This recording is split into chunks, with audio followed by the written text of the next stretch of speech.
예, 오늘은 좀 진도를 나가서 8회, 9회까지 한번 해보려고 합니다.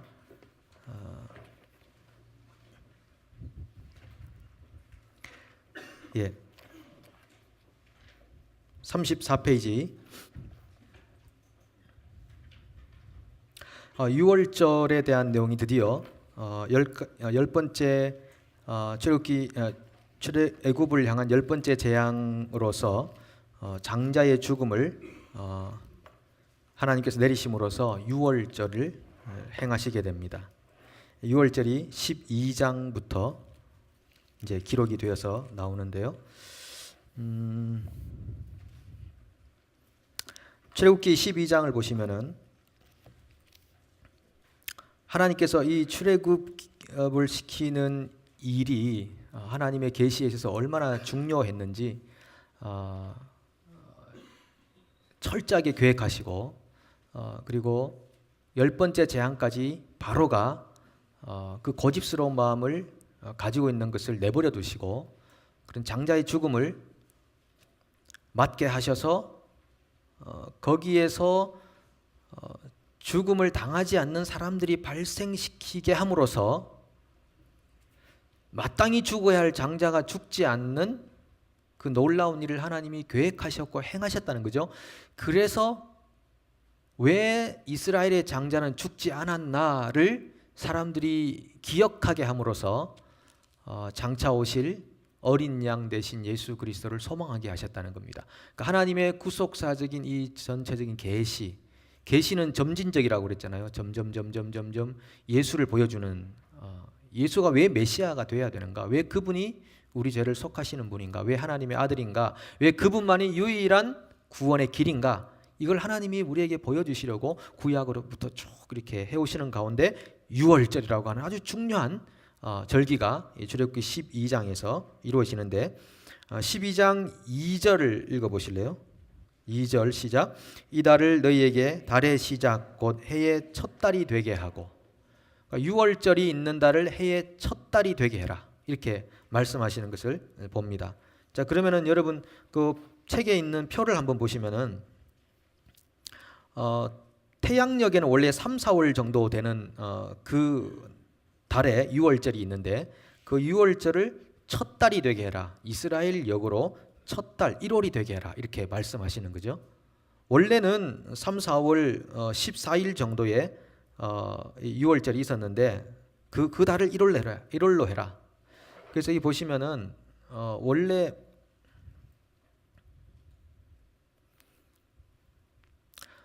이스라엘은 이렇게 태양력이 있고 태음력이 있는데 이스라엘은요 태음력이 아니라 태양력을 씁니다.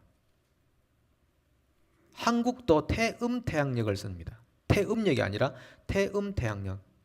태양력은 해에 관계된 거고 태음은 달에 관계된 거잖아요. 그런데 달에 관계된 것을 쓰면서도 태양과 또 계절에 맞춰서 쓰는 것이 태양력이라고 합니다. 어쨌든 이스라엘이 가지고 있는 이 그 달력은 태양력인데 이 태양력도 민간력이 있고 종교력이 있어요. 그러니까 민간력은 이스라엘은 7월을 1월로 생각합니다. 이게 민간력이에요. 여기 보시면은 이스라엘력 9월, 10월, 태양력으로는 9월, 10월 정도 되겠죠. 7월이 티슈리라고 해서 여기 책에 나옵니다. 티시리라고 해서 이 뜻이 원래는 아람어로 시작이라는 말에서 왔어요. 티스르월이라는 말 들어봤나요? 우리 성경에서 티스르월이라는 말이 나오거든요. 이때가 시작인데 이때를 시작으로 이렇게 삼는 이유는 추분을 지나서 달이 처음 뜨는 날이랍니다. 이 7월 1일이. 그래서 추분을 지나 달이 처음 뜨는 날. 그래서 이 날을 첫 달로. 왜냐하면 태양력을 쓰니까. 그래서 이스라엘은 민간력으로는 7월이 1월이고 대신에 종교력으로는 1월이 첫 달이 되는 것입니다. 그러니까 민간력에는 7월을 1월로 불러요. 근데 종교력으로는 1월을 첫 달로 부른다. 왜? 이때 유월절이 있기 때문이다. 이스라엘이 왜 이스라엘이 되느냐? 유월절이 있기 때문에 이스라엘이 된다. 그걸 말하려고 하는 거거든요. 이 내용은 잘 몰라도 괜찮으시고, 이스라엘이 왜 이 유월절을 첫 달로 해야 되느냐? 이스라엘의 근본 존재의 근간이 되는 사건이 뭐냐? 그러면 유월절이다라고 하는 것이죠. 유월절이 없으면 이스라엘이 없다라고 하는 것입니다. 그러니까 유월절이라는 것은 성경에 나오지만은 파스오버, 지나갔다. 죽음의 사자가 지나갔다. 이 유월절을 근간으로 해서 이스라엘이라는 국가가 형성이 된다라는 것을 강조하기 위해서 이 달을 첫 달로 하라 이렇게 말씀하시는 거죠. 여러분, 교회도 어디에 있습니까? 교회도 이 유월절 위에 근간을 이루고 있는 것이죠. 유월절 어린 양 되시는 예수님이라는 이 속죄 양 위에 교회가 세워져 있는 것. 이거 빼면은 뭐 기초가 아무것도 없는 인간 집단이죠, 그죠? 그래서 요즘은 그 하나님 없는 교회로 사람들이 모이잖아요. 교회는 교회인데 우리 하나님 찾지 말고 매 일요일마다 모여서 예배드리듯이 좋은 강론을 하고 좋은 교육을 하고 재밌게 웃고 기뻐하면서 일주일에 하루 정도 일요일 날 모여서 한 2시간 정도 시간을 보내자. 그 안에는 하나님이 없어요. 그러나 아주 좋은 훌륭한 강의들을 하면서 사람들의 그 정신적 수준을 높여주는 이런 교회들이 생기잖아요. 이건 교회가 아니죠. 왜 거기다 교회를 왜 붙입니까? 처치라고 붙이면 안 되죠. 그래서 이 유월절이 반드시 있어야 이스라엘이 되고 교회가 된다라고 하는 것입니다. 여러분 잘 아시듯이 여기 11절을 보시면은 11절, 12절, 13절, 14절 읽습니다. 시작. 아침까지 너희는 그것을 이렇게 먹을지니 허리에 띠를 띠고 발에 신을 신고 손에 지팡이를 잡고 급히 먹으라. 이것이 여호와의 유월절이니라. 내가 그 밤에 애굽 땅에 두루 다니며 사람이나 짐승을 막론하고 애굽 땅에 있는 모든 처음 난 것을 다 치고 애굽의 모든 신을 내가 심판하리라. 나는 여호와라. 내가 애굽 땅을 칠 때에 그 피가 너희가 사는 집에 있어서 너희를 위하여 표적이 될지라. 내가 피를 볼 때에 너희를 넘어가리니 재앙이 너희에게 내려 멸하지 아니하리라. 너희는 이 날을 기념하여 여호와의 절기를 삼아 영원한 규례로 대대로 지킬 것이니라. 우리가 장음하잖아요. 영원한 규례로 대대로 지킬 것이니라. 이런 말들은 하나님이 이렇게 강조하는 말들은 굉장히 중요하다. 왜? 계시를 위해서. 성경은 계시라고 하는 거예요. 레벨레이션. 성경은 계시예요. 그냥 박사학위 5개 가진 분도 아무리 이거 쳐다봐도 무슨 말인지 몰라요. 그리고 믿어지지 않으면 이해도 안 돼요. 근데 계시라는 것은 하나님이 눈을 열어주시면 보이기 시작하는 것이죠. 반면은 시골 할머니도 이 찬송 부르면서 성령이 충만해지고 예수님의 구주되심을 고백하는 이 놀라운 사건이 어떻게 생기는 겁니까? 사람의 지식을 통해 생기는 게 아니라 계시를 통해 생기는 거라고 하는 것이죠. 그래서 영원한 규례로 대대로 지키라. 이건 굉장히 중요한 거예요. 나중에 보면 아말렉을 대대로 천하에서 멸절하라 이런 말씀이 나오죠.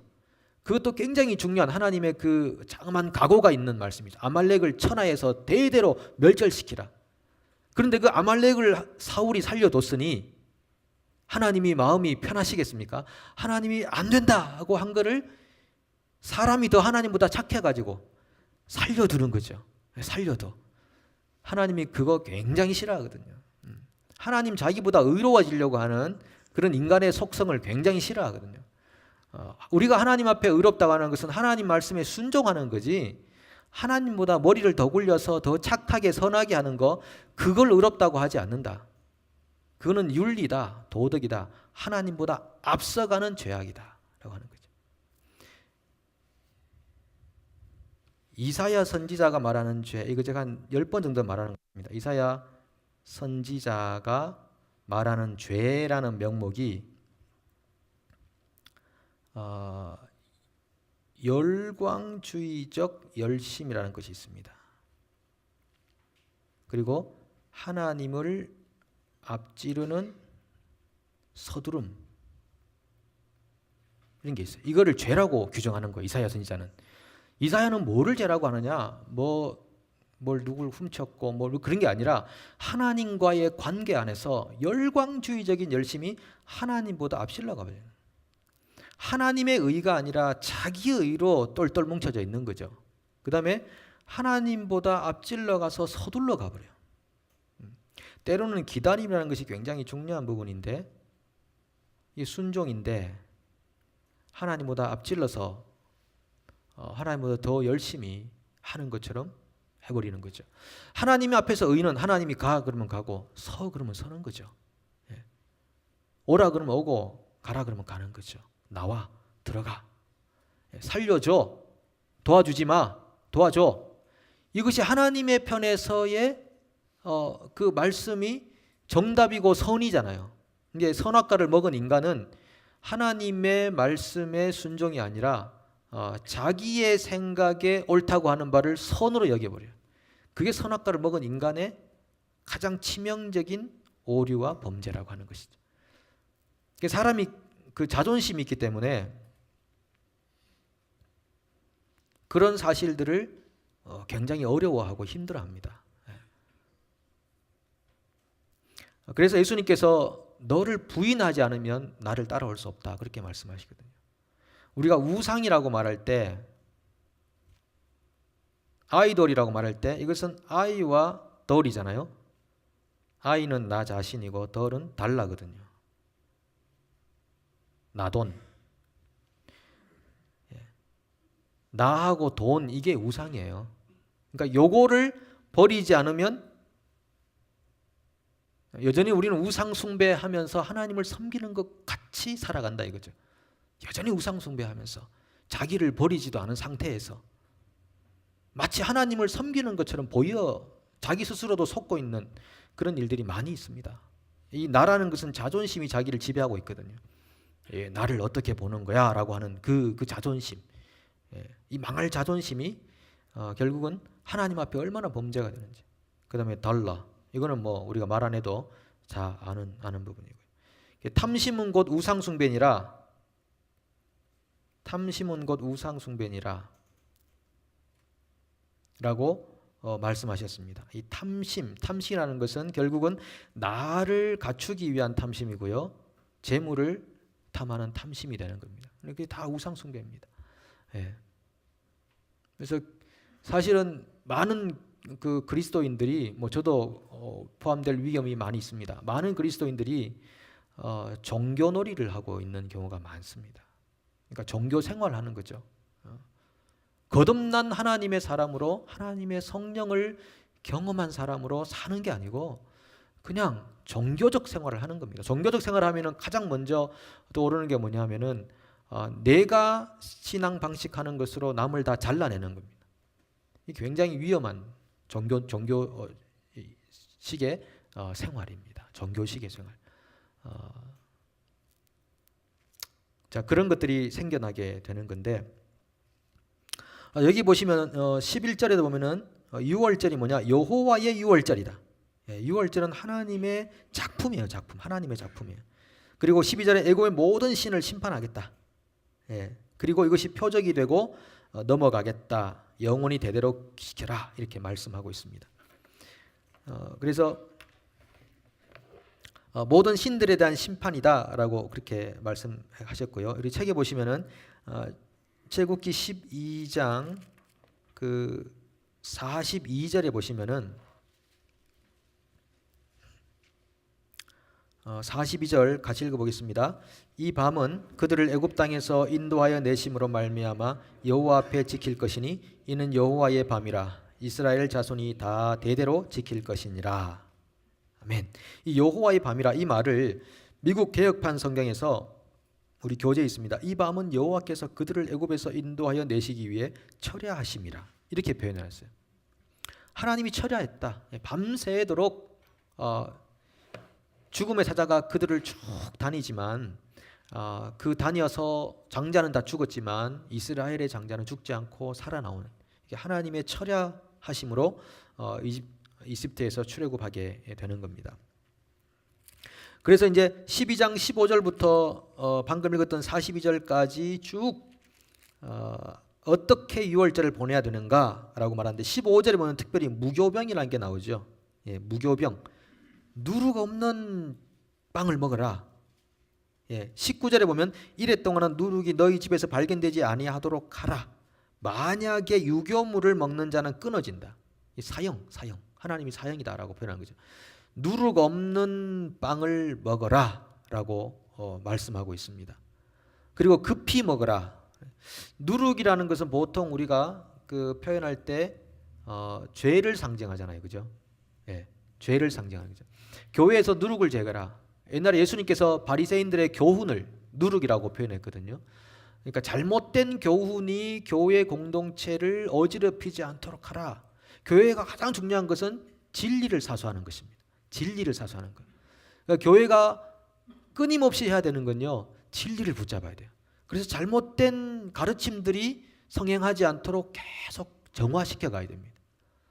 그러기 위해서 우리가 양육도 하고 이 세미나도 하고 암송도 하고 통독도 하고 계속 그렇게 하는 거죠. 그래서 어떤 그 잘못된 성경 해석 방법들이나 거짓된 진리들이 교회 안에 돌아다니지 않도록 계속 정화시켜가는 그런 기능을 교회가 계속적으로 해야 되는 거죠. 누룩이 교회 안에 남아있지 않도록 계속 정결한 그런 삶을 살아가야 됩니다. 자, 그런데 이제 이 유월절을 하는 데 있어서 이 유월절에서는 중요한, 유월절 잠깐 설명하고 지나가겠습니다. 4잔의 포도주를 마시게 되어 있습니다. 우리도 유월절 한 번씩 했으면 좋겠다는 생각이 갑자기 생각이 납니다. 이 포도주라고 하니까 평소에 잘 안 마십니다. 예, 근데 이 4잔에 하나, 둘, 셋, 4잔의 포도주가 있는데요. 첫 번째 포도주 잔을 기억의 잔이다. 두 번째도 기억의 잔이다. 세 번째는 축하의 잔이다. 네 번째도 축하의 잔이다. 이렇게 표현합니다. 자, 그러면 이제 설명만 들으시면 될 것 같아요. 기억의 잔, 무엇을 기억하느냐? 바로의 학대로부터 구원하신 그 감사. 이 전부 다 감사거든요. 감사. 4개가 다 감사예요. 6월절은 정말 감사하는 날입니다. 얼마나 영광. 바로의 학대로부터 구원하신 하나님께 감사하자. 기억의 잔. 자, 포도주 한 잔 마시고 시작합시다 하고 딱 시작 마시고 그 다음에 정결 예식을 합니다. 정결 예식은 예수님께서 왜 마지막 6월절 만찬 때 그 예수님이 제자들의 발을 씻기셨잖아요. 그게 지금 정결 예식을 하는 상황이에요. 발을 씻기시죠. 발을. 그 다음에 이제 에피타이저를 먹어요. 이게 쓴 나물을 먹습니다. 소스에 찍어가지고 그냥 먹으라고 하지 않아요. 쓴 나물을 소스에 찍어서 이렇게 먹도록 그렇게 되어 있어요. 그리고 딱 이제 에피타이저를 먹고 나면 두 번째 잔을 딱 마시면서 또 우리가 하나님께 감사합시다 기억하면서 뭘? 이집트의 노동으로부터 구원된 것을 감사하자. 이렇게 해서 이 두 번째 잔을 딱 마십니다. 그럼 에피타이저를 먹었으니까 이제는 본 음식을 메인을 먹어야 하잖아요. 메인은 양고기가 메인이에요. 예, 양고기가 메인입니다. 그리고 무교병, 예, 고기하고 이 구운 무교병하고 같이 해서 먹습니다. 이 무교병을 먹을 때 예수님께서 이것은 너희를 위하여 그 죽는 내 살이다, 찢기는 내 살이다라고 말. 예수님 이게 6월절이 성찬식으로 바뀐 거잖아요. 마지막에. 그러니까 이 6월절 내용에서 예수님의 살이 나가는 거죠. 자, 이것은 너희를 위해 죽는 내 살이다, 찢기는 바 내 살이다라고 이것을 받아 먹음으로 나를 기념하라 이렇게 하셨죠. 그렇게 한 다음에 이제 충분히 이제 그 메인을 다 드시고 그 다음에 축하의 잔을 한 잔 딱 드시면서 이거는 죽음의 사자로부터 구원해 주신 것을 감사하라 이렇게 표현합니다. 죽음의 사자로부터 건져주신 것을 감사하라 하면서 여기서 뭐가 생깁니까? 이거는 분병이고 떡을 떼는 거, 이게 분잔이 생기는 거죠. 자, 이 잔은 너희를 위해 흘리는 바 나의 피다, 새 언약의 피다. 이것을 마시므로 나를 기념하라 하고 잔을 돌리시는 것입니다. 예. 분병 분잔이 여기서 6월절에서 나오는 거죠, 그죠? 그러니까 예수님은 6월절에 어린 양으로 오셨다. 그걸 지금 설명하고 6월절에서 성찬식으로 바뀌면서 이 성찬식이 옛날에는 6월절이었구나. 그 6월절에 어린 양이셨구나. 예수님께서 좌우 문설주 임방에 피를 발라놓은 그 피가 예수님의 피를 예표하는 피였구나. 그래서 죽음을 찾아가 건너갔구나. 우리가 죽지 않는 사람이 되었구나. 이걸 우리에게 계시로서 보여준다라고 하는 거죠. 그리고 분잔을 한 다음에 마지막으로 한 번 더 축하의 잔을 마시고 이분들이 구원해 주신 것을 감사하고 하나님 백성 되게 해주신 것을 감사하면서 이제 감람산으로 올라갑니다. 찬양하면서. 감람산으로 올라가면서 찬양하면서 6월절이 딱 끝나요. 이렇게 해서 4잔의 포도주를 마시게 되는 겁니다. 지난번에 어떤 집사님이 그러시더라고요. 우리 동양 문화는 예를 들면 국 문화잖아요. 국이 있잖아요. 그래서 특별히 이런 포도주나 음료가 필요 없는데 서양 문화는 국 문화가 아니어서 이렇게 카페 같은 데 가면 Would you like to have a coffee or tea? 이렇게 묻잖아요. 이런 좋은 발음으로. 이렇게 물을 때 우리는 당황스러워 하잖아요. 커피는 밥 먹고 먹는 건데 밥 먹고 주세요. After meal. 늘 밥 먹고 달라고 그러잖아요. 근데 이 사람들은 먼저 목을 축여라. 왜? 이 음식에 이게 물이 없다. 물기가 없으니까 이거 커피부터 마시라고 이렇게 말하죠. 근데 그걸 그냥 액면으로 그대로 받아들여서 커피부터 마시고 난 다음에 밥을 먹고 나면 또 커피가 생각나거든요. 우리는. 커피를 2잔 마셔야 돼. 그렇더라고요. 그래서 저는 가능한 한 식사하고 먹겠다고 이제 밀어놓고 먹습니다. 그건 제가 뭘 먹든 여러분 상관없습니다만은 예. 그거는 예 그렇습니다. 그리고 이제 원래 6월절을 할 때 이 이스라엘 백성들은 위대한 여인들을 아주 중요하게 생각했어요. 그래서 이런 얘기를 했습니다. 이 첫 번째 잔을 마실 때는 사라를 생각하며 열국의 어머니 사라를 생각하면서 마시고 두 번째는 이삭의 아내 리브가 생각하면서 그 다음에 세 번째는 라헬을 생각하면서 마시고 네 번째는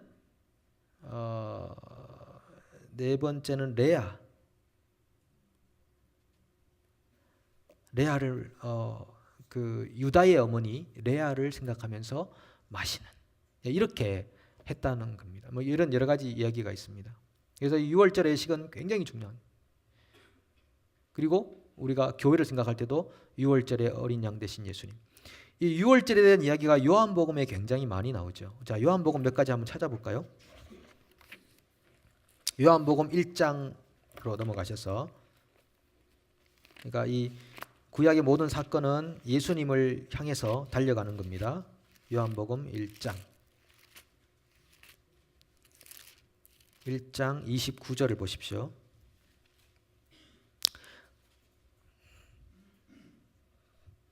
(1장 29절) 한번 같이 읽습니다. 이튿날 요한이 예수께서 자기에게 나오심을 보고 이르되 보라 세상 죄를 지고 가는 하나님의 어린 양이로다. 이 세상 죄를 지고 가는 하나님의 어린 양, 이 6월절 양이 딱 떠오르는 거죠. 6월절 양이 떠오르는 거죠. 그 다음에 12장으로 한번 가볼까요? 12장 20절에 보시면은 20절부터 24절을 같이 한번 읽어보도록 하겠습니다. 명절에 예배하러 올라온 사람 중에 헬라인 몇이 있는데 그들이 갈릴리 벳세다 사람 빌립에게 가서 청하여 이르되 선생이여 우리가 예수를 배웠고자 하나이다 하니 빌립이 안드레에게 가서 말하고 안드레와 빌립이 예수께 가서 여쭈니 예수께서 대답하여 이르시되 인자가 영광을 얻을 때가 왔도다. 내가 진실로 진실로 너희에게 이르노니 한 알의 밀이 땅에 떨어져 죽지 아니하면 한 알 그대로 있고 죽으면 많은 열매를 맺느니라. 오늘 명절에 예배하러 올라온 헬라인, 이방인이잖아요. 헬라인이 누구를 찾아가느냐면 빌립을 찾아갔다. 빌립이 누구냐? 갈릴리 베세다 사람이다. 이 갈릴리도 거의 이방인 땅이나 마찬가지였거든요. 그러니까 여기 선교에 있어서 중요한 내용이 하나 나오는데 동질 문화권이 가지고 있는 이점이 있다고 하는 것입니다. 동질 문화권이 가지고 있는 이점이 있어요. 그 헬라인 몇 사람이 유대인을 찾아간 게 아니고 이방 지역에 살고 있는 빌립에게 찾아가서 물었다. 빌립이 안드레에게 말하고 빌립과 안드레가 예수님께 데리고 갔다.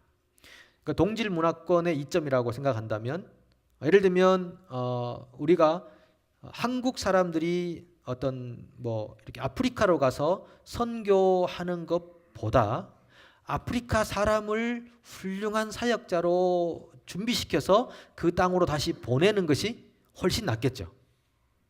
예, 성격적으로 보면 그게 훨씬 나은 일이 될 수 있겠죠. 그리고 만약에 한국 사람들이 아프리카 가서 선교해서 그 지역에 리더가 생겨났다. 그러면 그 리더에게 모든 걸 맡겨두고 빠져도 되겠죠.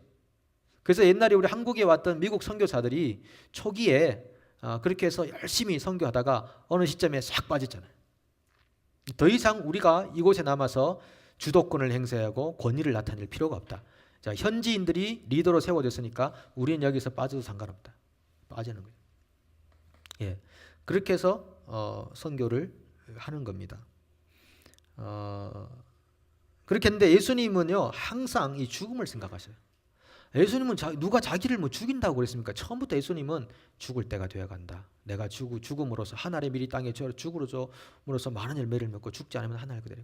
그 나중에 유대인들이 그랬죠. 아니 랍비여, 도대체 당신을 누가 죽이는데 자꾸 당신을 죽는다 이렇게 말씀하십니까? 자꾸 예수님은 스스로 죽음으로 가야 된다고 늘 제자들에게 흘리고 있는 것입니다. 죽을 때가 됐다. 그리고 3번 정도 제자들에게 이 성경에 보면 말씀하셨죠. 자기가 고난을 받고 대제사장들과 서기관들의 고난을 받고 죽고 3일 만에 다시 산다. 이 내용을 3번 정도 아주 중요할 때 하셨거든요. 3번 정도 하셨는데 제자들은 다 잊어버렸어요. 예. 하나도 기억 못했죠. 그런데 누가 기억했느냐? 그 당시에 대제사장들, 유대인들은 기억했어요. 그래서 예수님이 돌아가신 다음에 뭐라고 했습니까? 이 사람이 살아있을 때 3일 만에 다시 살아난다는 얘기를 종종 했는데 우리가 그러지 않기 위해서 경비병들을 무덤에 탁 앞에 데려다 놓고 그 시체를 훔쳐가지 않도록 우리가 단단히 준비해 놓자. 그렇지 말이죠. 그러니까 제자들은 살아난다는 거 싹 다 잃어버렸는데 유대인들은 기억하고 있어요. 누가 제자예요? 아니 도대체 제자가 누구냐고요.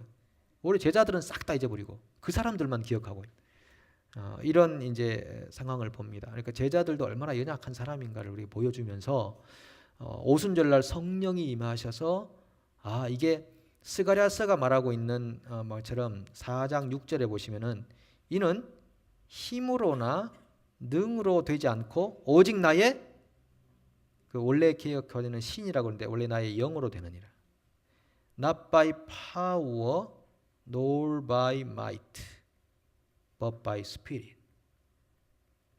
그러니까 하나님의 영으로 되는 하나님 나라의 역사를 우리에게 보여주고 있다라고 하는 것이죠.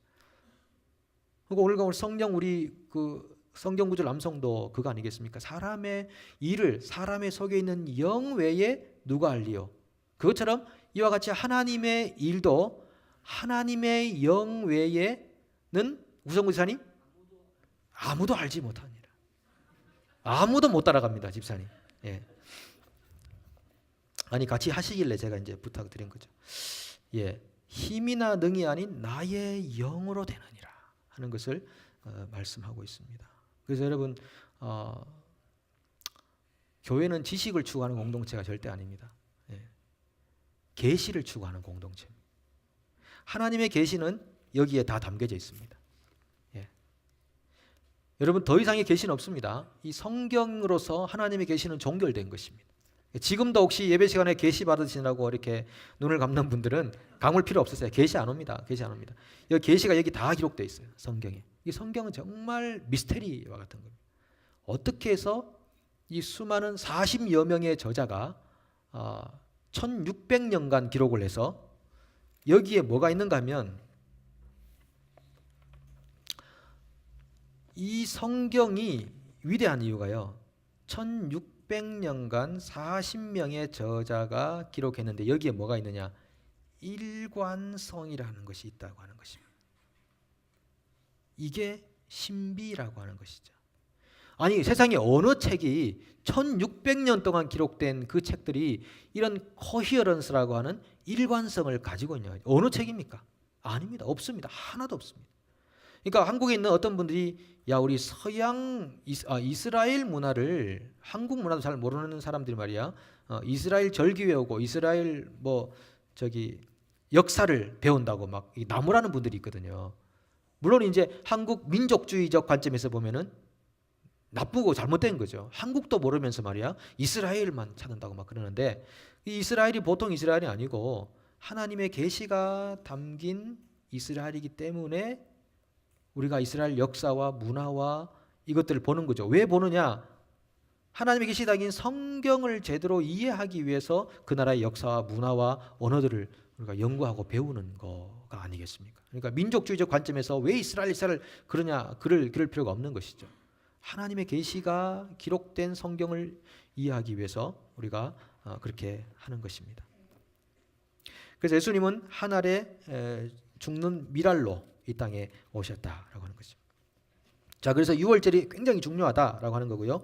34페이지에 그 도표에 이제 보면 여러분 들어보시던 이름들이 있을 겁니다. 니산월, 1월이 니산월, 그 다음에 4월에 담무즈라고 하는 월, 담무즈는 아닙니다. 담무즈. 그 다음에 5월에 아부월, 엘룰월, 이런 말 들어보셨죠? 그 다음에 9월에 기슬레월 들어보셨습니까? 그 다음에 아달월, 아다르 12월 이렇게 하고, 그 다음에 보통 이 농사를 보시면은 보리추수, 밀추수 이런 것들이 쭉 연결되어 있습니다. 제가 거기 한 개 빠진 거 있는데, 그 이스라엘역 3월 제일 밑 끝에 비고란에 오순절이라고 적어 놓으십시오. 그러니까 6월절부터 50일 되는 날이 오순절이거든요. 여기 지금 빠져 있는데 오순절이라고 적어 놓으시고, 비가 언제 오느냐? 이스라엘역으로 1월과 2월에 늦은 비가 오고 3, 4, 5, 6, 7 건기면서 8월, 9월로 내려가면 이른비라고 합니다. 그러니까 보면은 그 선지자들이 우리에게 이른비와 늦은비로 오시는 하나님 이렇게 표현하잖아요. 비가 와야 농사가 되니까 하나님 우리 현실적인 삶 안에 가장 가까이 계셔서 우리에게 이른비도 주시고 늦은비도 주시고 하는 분이다라는 거죠.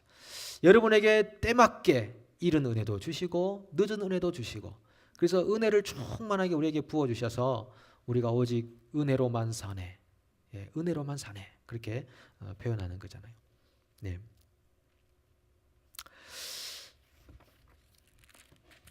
(36페이지) 가시면은 그 6월절이 7번 나오는데요.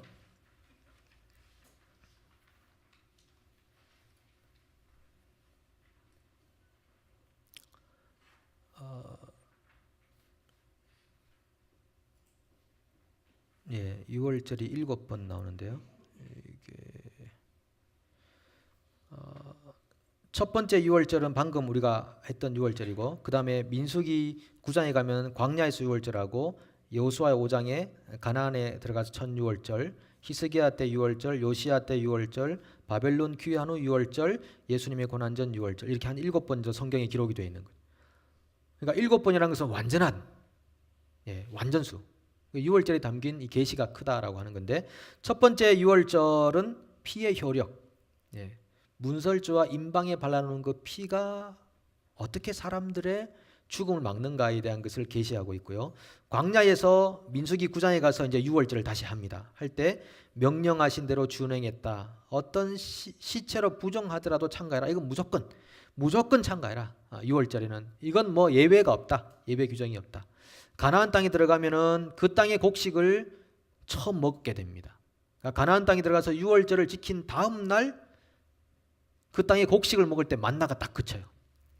그러니까 하나님이 하루의 오차도 주지 않는다. 만나가 딱 그치는 순간은 그 땅의 곡식을 먹는 순간부터 만나가 그쳤다라고 하는 것입니다. 그러니까 하나님이 우리를 절대 포기하지 않고 망하게 두시는 분이 아니다라고 하는 것이죠. 그 다음에 히스기야 시절의 6월절, 회복을 위한 6월절, 이것은 비우는 자가 많았는데 그 당시에는 하나님의 감동으로 6월절을 하게 됐다.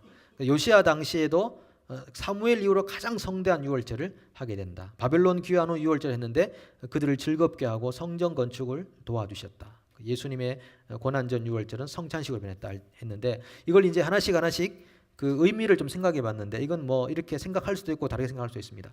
첫 번째 6월절은 거듭남에 대해서 우리에게 말해줘. 두 번째는 우리에게 순종해. 시체로 보정해도 참가해라. 순종. 그 다음에 6월절이라는 것은 엄청난 열매를 우리에게 주시는 것이다. 6월절을 지나 열매를 받는 것이죠. 왜 예수님의 죽음을 통해서 우리에게 부활이라고 하는 놀라운 열매가 맺히기 때문에 이 유월절은 열매를 우리에게 가져다 주는 중요한 그 예식이다. 그 다음에 감동이 있는 예식이고 큰 잔치와 같은 것이고 즐거움이 있고 성찬이 있는 그런 유월절이다라고 하는 것입니다. 그래서 여러분 삶 안에 이 유월절이 충만해져야 됩니다.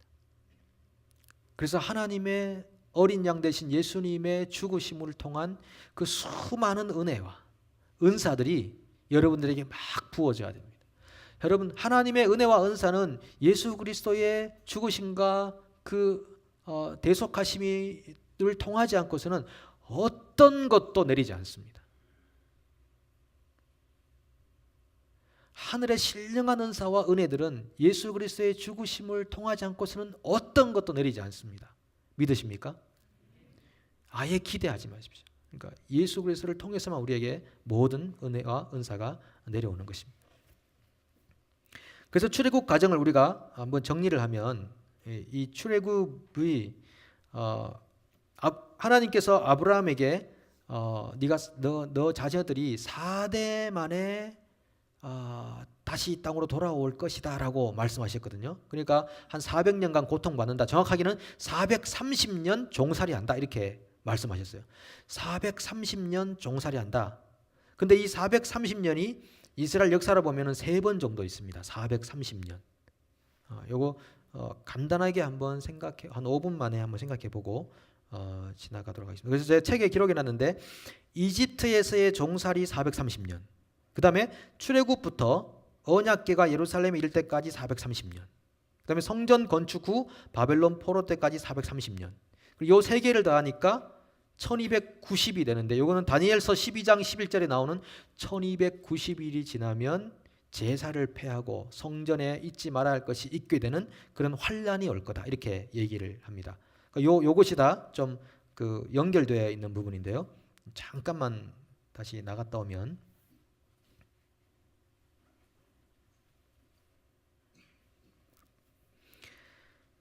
기침 소리가 보통 소리가 아니네요. 누구십니까?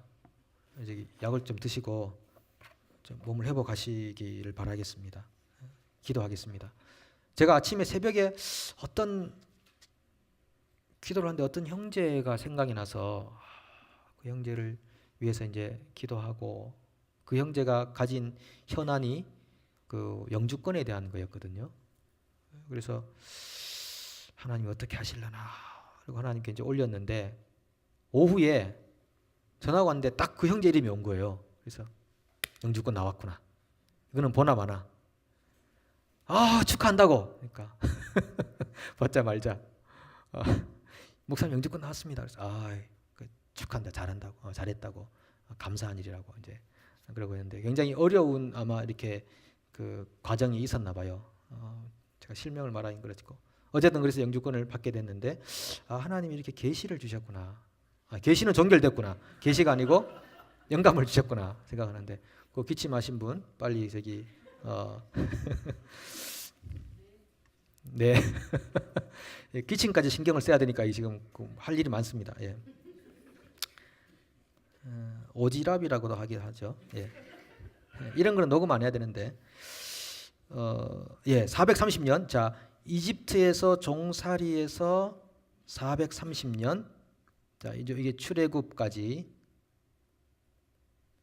요게 이제 요 430년 기간이요 하나님이 아브라함에게 약속하시는 때부터 생각해야 됩니다. 그리고 여기 중간에 입애굽이라는 것이 있어요. 그래서 따지 보면은 요게 215년이고 요게 215년이에요. 그래서 토탈 430년이 되는 거예요. 그러니까 생각해 보십시오. 아브라함이 75세에 부름을 받았고 100세에 아들을 낳았어요. 이삭을. 이삭이 60세에 야곱을 낳았어요. 야곱과 에서를. 야곱이 130세에 입애굽을 했어요. 자, 그러면 여기서 25년, 여기서 60년, 여기서 130년 더하면 215년 이렇게 되죠. 예. 되잖아요, 그죠? 여기에 215년. 그러니까 이 430년은 이제 요 내용은요. 어떤 분들은 아니다. 무조건 입애굽부터 출애굽까지 430년이다. 이렇게 말하는 학자들도 계세요. 예, 근데 요거 약간 슬라이드 다른 건데 어떤 이제 많은 분들이 그게 아니고 따져 보니까 아브라함부터 입애굽이 215년, 입애굽부터 출애굽까지가 215년. 이게 430년이라고 이제 기간이 나오는 겁니다. 그래서 여기 보면 4대 만에 애굽을 나온다. 저기 돌아온다라고 했는데 요 입애굽부터 출애굽까지가 4대 정도 돼요. 그러니까 입애굽 할 때 야곱이 들어갔잖아요. 야곱이 들어가서 야곱의 아들들이 같이 들어갔죠. 그래서 이 모세를 기준으로 볼 때, 자, 모세 아버지가 아므람이라는 사람이죠. 아므람의 아버지가 고핫이라는 사람이고 고핫의 아버지가 레위거든요. 그러니까 레위는 야곱의 르벤, 시몬, 레위 셋째 아들이잖아요. 그러니까 1대, 2대, 3대, 4대 만에 출애굽하게 되는 거예요. 그렇게 해서 215년 요 정도 1대를 보통 한 뭐 20년씩을 뭡니까? 어쨌든 4대 만에 이렇게 돌아온다라고 하는 것입니다. 예, 4대 만에 돌아왔다. 자, 그렇게 하고 그다음에 출애굽부터 어디까지? 예, 언약궤가 예루살렘에 이를 때까지 이게 430년이다 이렇게 표현하죠. 이게 430년이다 라고 표현합니다. 그런데 이 언약궤가 이른 때 이게 출애굽 시간이 언제쯤인가 하면은 1447년쯤 되거든요. 그럼 이게 한 1017년 정도 된다라고 이렇게 생각할 수 있겠습니다. 언약궤가 예루살렘에 들어와서 다윗이 통치하면서 이 풍성한 그 하나님의 임재가 있는 그런 때가 되는 것이고, 여기서부터 성전 건축이 BC 한 967년이라고 그러거든요. 성전 건축 후 바벨론 포로 때까지 430 빼면 537년쯤 되죠. 이때까지가 430년 이렇게 생각하시면 되겠습니다.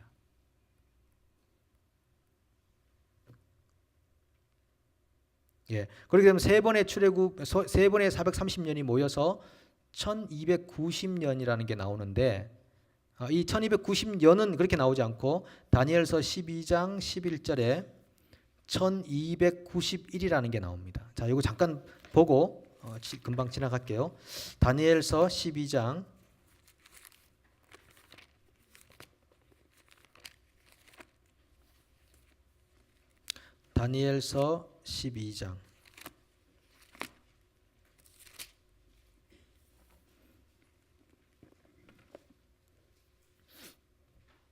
12장 9절부터 한번 좀 읽어보겠습니다. 다니엘서 1255페이지에 있습니다.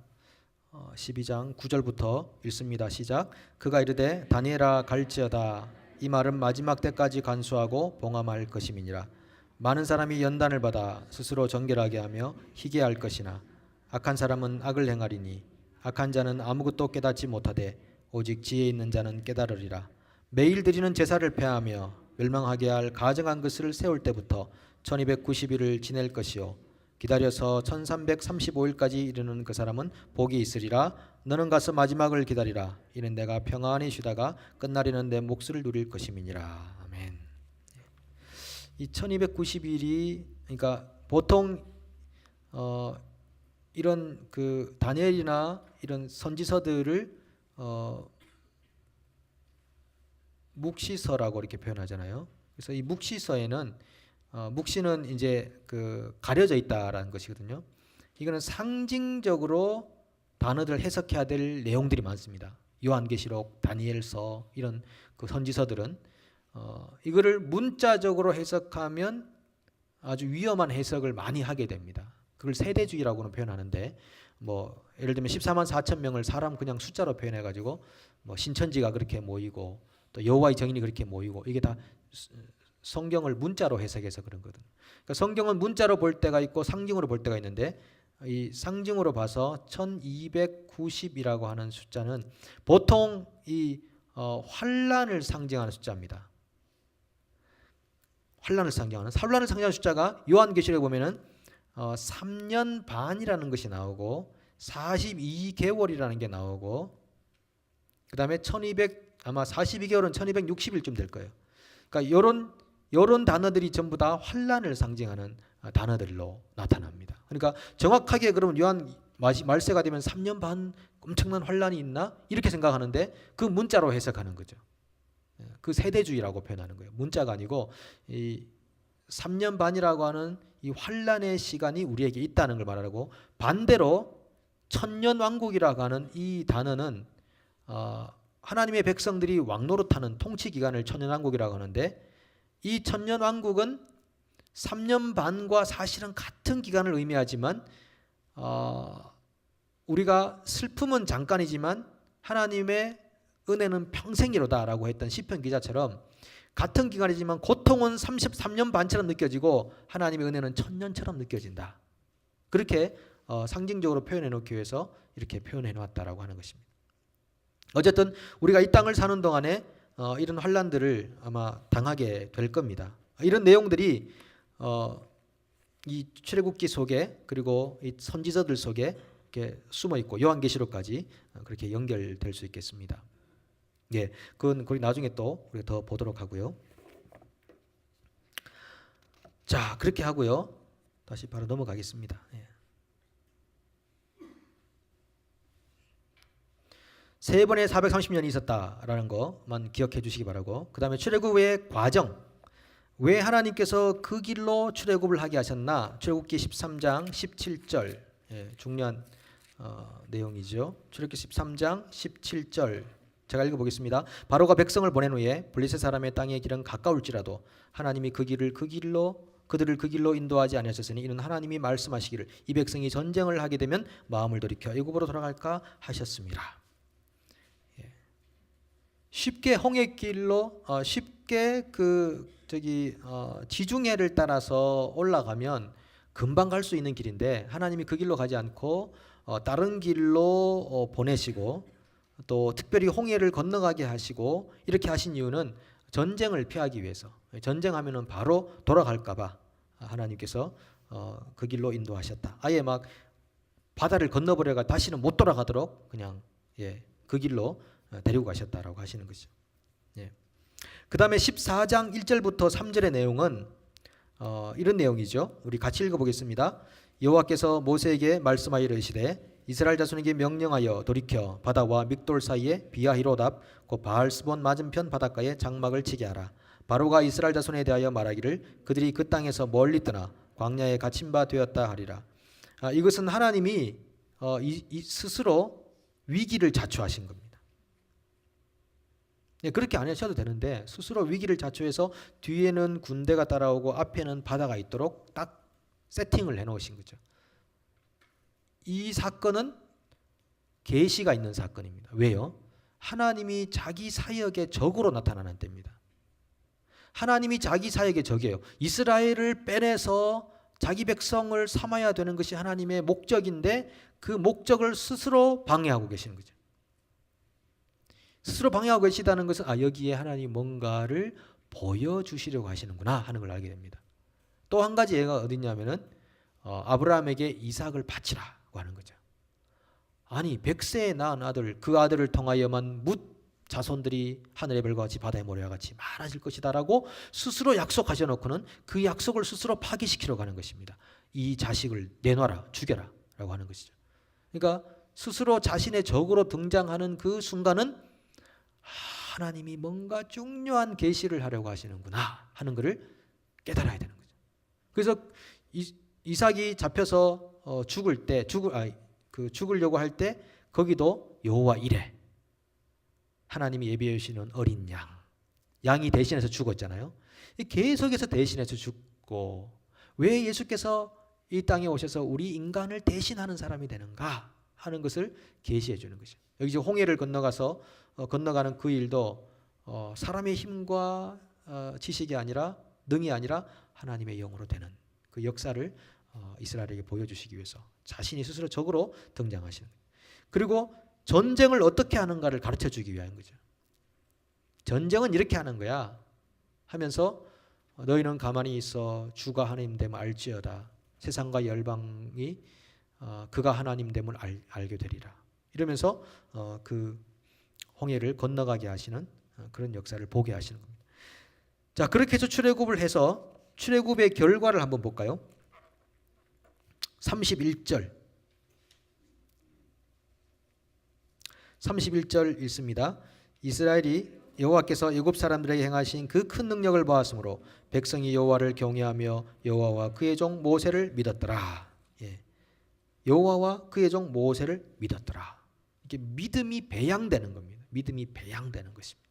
하나님이 왜 우리에게 기적을 주시는지 아십니까? 믿음을 위해 주시는 겁니다. 믿음이 생성되지 않을 것 같으면 기적 안 주십니다. 하나님은 기적보다 믿음이 우선이거든요. 목표가 믿음입니다. 믿음. 그래서 출애굽도 행하게 하시고 죽은 나사로도 살리시고요. 병자도 고치시고요. 이런 거 무리로 바다를 걸으시고 이런 게 다 기적이 필요한 이유는 믿음을 위해서 필요한 것이죠.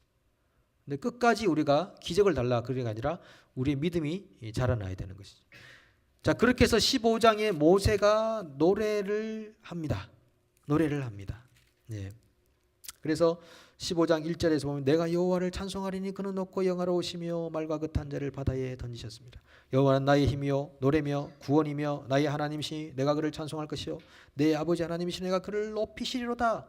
이게 끊임없는 개인화라 그랬죠. 퍼스널 나의 하나님 어찌하여 나를 버리셨나이까. 예수님께서 그랬던 것처럼 당신은 나의 주시며 나의 하나님이시로다. 도마가 그렇게 예수님에게 표현했던 것처럼 자기 자신의 구세주로 영접을 해야 돼. 자기 자신의 구세주로 영접을 해야 된다라고 하는 것입니다. 우리 신앙이 두 가지 면이 있지 않은가 싶습니다. 나의 하나님, 우리의 하나님.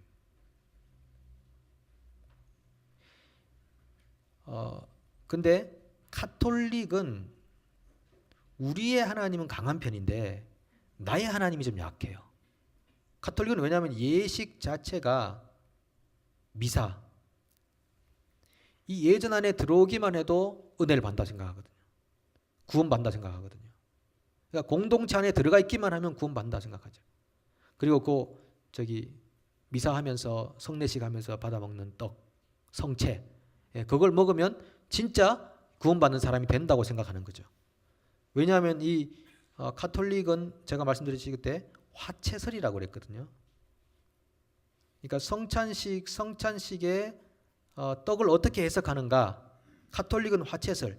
이 떡이 바로 예수님의 살이야, 잔이 예수님의 피야, 이렇게 말하는 겁니다. 그러니까 그 피를 흘린다는 것이 얼마나 두려운 실수입니까? 그때 말씀드렸지만 사제가 너는 다시는 여기 피를 흘렸기 때문에 오지 마. 그래서 유고의 티토 대통령이 돼서 그 공산주의를 수장이 되었던 그 일이 있었고, 그 피를 흘렸지만은 넌 앞으로 훌륭한 사제가 될 거야. 정말 그 사람이 사제가 되었다고 그랬잖아요. 예. 그러니까 이제 그렇게 생각하니까 그렇다라는 거죠. 그러니까 루터는 기념, 예수님이 기념하라고 그랬으니까 성경 그대로 이 떡을 먹으러 나를 기념하라, 이 잔을 마시며 나를 기념하라 이렇게. 그 다음에 칼빈 같은 것은 그것이 아니라 분은 영적 임재, 영적 임재. 우리가 잔을 마실 때 주께서 영적으로 가는데 임재하시는 것이다. 떡을 먹을 때 영적으로 가는데 임재하시는 것이다. 이렇게 믿었다는 거죠. 그렇죠. 이 루터가 기념설이 아니고 쯔빙글이라는 그 개혁자가 있습니다. 이 사람이 기념하라고 했고, 루터라는 분은 공제설이라고 그랬죠. 예. 그 안에 떡 안에 예수님의 살도 포함되어 있다 이 말이죠. 화채가 아니고 공제. 그러니까 중간쯤 되는 거죠. 들어가 있다. 피 안에 이 포도주지만 예수님의 피도 좀 들어 있다 이렇게 생각했다는 거죠. 여러분은 뭐 어떻게 하시겠어요? 화채를 드실래요? 공제로 드실래요? 영적 임재로 드실래요? 기념으로 드실래요? 기념, 임재. 예. 보통 이 정도 있으면 뭐 되지 않을까 싶습니다. 예. 화채로는 드시지 마시고, 어쨌든 그렇습니다. 근데 이 카톨릭은 그런 좀 그렇게 공동체적인 뭔가 들어가 있으면 다 은혜 받고 이렇게 생각하는데, 개인의 하나님이 좀 부족해요. 그러니까 개인적으로 하나님 만나서 이렇게 그 영적인 생활을 하는 부분이 없다는 게 아니라 개신교보다는 부족하다 이런 말이고, 개신교는 공동체성이 약해. 좀 가톨릭하고는 다르게 공동체성이 좀 약하죠. 전부 개교회주의. 가톨릭은 딱 그 조직이 있잖아요. 로마 교황청으로부터 해가지고 딱 이렇게 짜여진 조직이 있거든요. 물론 이제 그 성경적이지 않은 내용이 많이 그 안에 신학 속에 들어 있습니다. 그리고 실제로 이렇게 여러 가지 것들이 있고. 근데 이 개신교는 개혁을 해서 나왔지만 뿔뿔이 다 개교회주의, 자기 개인주의 이런 것들이 자본주의하고 섞여가지고 막 그렇게 지금 되어 있는 경우들이 많고. 그래서 이 에베소서 같은 성경을 보면요, 제가 요즘 이제 출애굽기 다음에 에베소서를 하려고 지금 계속 그 작업 중에 있습니다. 하는데 너무너무 어마어마한 이 교회를 향한 하나님의 비밀과 계시가 어마어마하게 담겨 있는 내용이 에베소서에 있는 거예요. 근데 에베소서의 내용을 잃어버렸기 때문에 우리 신앙의 성장이나 성숙이라는 면이 많이 이렇게 없어서 현대 교회가 사실 세상에 많이 이제 욕을 얻어먹는 경우가 그런 부분 때문에 있죠. 그러니까 신앙이라는 것은요, 이 에베소서에 많이 나오는 단어가 뭐냐면 서로라고 하는데, 서로 진리 안에서 성장하지 않으면 힘들어지기 시작합니다. 그러니까 예를 들면 10명이 있는데 5명은 성장을 막 하는데, 교회가 5명은 여전히 지지부지리 하고 있다면 이 공동체는 너무너무 힘든 거예요. 성장 자체가 힘들기 때문에. 그래서 여기서 물론 얻는 은혜도 있고 강한 자가 약한 자 약점을 담당하면서 사랑하면서 성장해가는 면도 있겠지만은, 서로 같이 성장할 때 그 공동체는 하나님이 원래 계획한 교회로서의 그 귀한 보물과 영적인 은혜들을 나누어 가지게 되어 있어요. 전리품들을. 그러니까 우리 교회가 그렇게 서로 진리 안에서 성장할 수 있도록, 내가 성장하지 않으면 다른 사람에게 피해를 준다, 내가 성장하지 않으면 다른 사람에게 피해를 준다 라는 마음으로 함께 진리 안에 성장하도록 함께 노력해야 돼요. 그러기 위해 여러분 저녁에 오신 거죠? 뭐 잘생긴 저를 보기 위해 오신 것은 아니라 그러기 위해 오신 거잖아요. 그래서 함께 성장해가는, 그렇게 해서 공동체성을 키워서 우리의 개신교가 가지고 있는 강점, 나의 하나님이라는 이 강점이 우리의 하나님으로 다시 접목이 돼서 교회가 사회를 볼 줄 알고, 그러니까 자기 교회만 아니라 다른 교회를 볼 줄도 알고, 뭐 수평 이동한다고 막 좋아서 그럴 게 아니라 여기에 있는 교회들이 제대로 성령과 진리 안에서 같이 성장하도록 하기 위해서 교회를 볼 줄 알고 사회를 볼 줄 알고, 우리가 이렇게 하면 혹시 타 교회에 영향을 미치지 않을까? 타 교회에 불편을 주지 않을까? 상대적으로 괜히 우리가 이기적인 마음, 개인 어떤 그 우월적인 마음을 나타내지 않을까? 이런 다각도의 생각을 가지고, 내가 이렇게 말하면 상대방이 지금 이 말을 은혜로 들을까 시기심으로 들을까, 이것까지 생각하면서 제가 한 번씩 이제 이렇게 주일날은 딱 제가 원고 안에 있으니까 그렇지만 다른 날은 이제 설교할 때마다 이렇게 조금씩 변형을 하는데, 가끔씩은 제가 하려다가 말아버리죠. 왜? 이것이 잘못하면 지금 저는 은혜라고 생각하는데 이 말을 듣는 분은 상처가 되거나 아니면은 시기심이 생기거나 상대적인 열등감을 가지게 될 경우가 생긴다고 하면 가능한 자제하는 것이 맞지 않은가. 물론 제가 그렇지 못하고 제가 말씀드린 것 때문에 상처를 받는 경우도 있으시겠죠. 있으셨죠? 예. 그러셨을 거예요. 근데 하여튼 이런 것들, 목장 안에서도 마찬가지고 여러분 교우들 관계에서도 마찬가지고, 내가 이렇게 했을 때 미치게 될 파장과 영향을 만약에 그 짧은 시간에 그것들을 좀 분별할 수 있는 의식이 생긴다면 그걸 성숙이라고 표현하는 것입니다. 그걸 성숙이라고 표현하는 거예요. 그렇지 않으면 그냥 뭐 내가 느꼈는데, 뭐 내가 좋은 건데, 뭐 내가 하는 건데, 이렇게 해서 막 무조건 이렇게 막 얘기가 되어버리겠죠. 그렇게 되면 파장이 이뤄지고 나도 생각하지 못했던 어떤 그 어려움들이 발생하게 되는 일들이 있다라고 하는 것입니다. 그래서 이 모세는 나의 하나님, 우리에게 잃어버린 나의 하나님을 찾도록 이 모세의 노래에서 설명해 주고 있습니다. 자, 여기까지가 우리 8회 6월절에 관계된 내용이면서 제가 목표했던 9회는 다음 주로 미루도록 하고 네, 시간은 멈추지 않는다 하는 것을 다시 실감하면서 우리 종말의 때를 살아가는 우리 시간을 아껴야 되겠다. 저는 요즘 24시간이 너무 부족하다는 생각이 듭니다. 24시간이 너무 부족하다. 그래서 조금 더 한 30시간만 있으면 좋겠다 이런 생각도 하게 되는데요. 6시간 더 자기 위해서 그렇습니다. 네, 우리 찬양하고 같이 기도하는 시간 갖도록 하겠습니다.